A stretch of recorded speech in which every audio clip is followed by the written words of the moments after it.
هسألك سؤال لافف شوية. اسمك ايه؟ ممكن امتنع عن الإجابة؟ طيب أنا اسمي أبو المجد. طيب عايز أعرف موهبتك في الكورة بدأت إمتى بالظبط؟ هي لازم تكون بدأت يا ريس؟ عندك مشكلة إن مدير الكورة بلطجي؟ كابوزيا مش بلطجي، في معلومة محدش يعرفها خالص، كابوزيا ده أخويا، بس أنا وهو من أب وأم تانيين. طب ليه الناس شايفة كابتن أسامة الأعرج مش قد المسؤولية؟ لا أولاً كابتن أسامة مش أعرج، هو بيزك شوية مش قصة يعني. وبعدين ده أكتر واحد بيبذل مجهود، ده متجوز 2. ازاي عايز تبقى عضو في نادي الشارع بعد الفضيحه بتاعت الدرع؟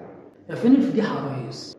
الصحافه والاعلام طلعوا قالوا درع الدوري يثير الجدل والاثاره حلوه كلنا بنشتهيها. ما شاء الله عليك. عشان تبقى في نادي الشارع لازم تبقى عارف كويس قوي مين اعداء النادي.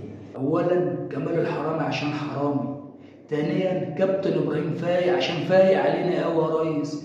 ثالثا البنت رولا صاحبة مستر عمر، لان هو لما بيروح لها بيرجع طاقته وحشه قوي قوي قوي يا ريس. انا فخور بيك. اصل احنا في نادي الشعراء بنختار الناس زي الله اكبر عليك يا ابني والله العظيم. في لغه حوار.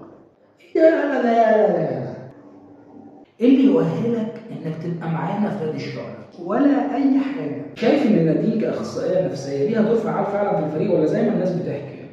ما ده اللي جابني هنا. انت هيبقى ليك مكانه كبيره قوي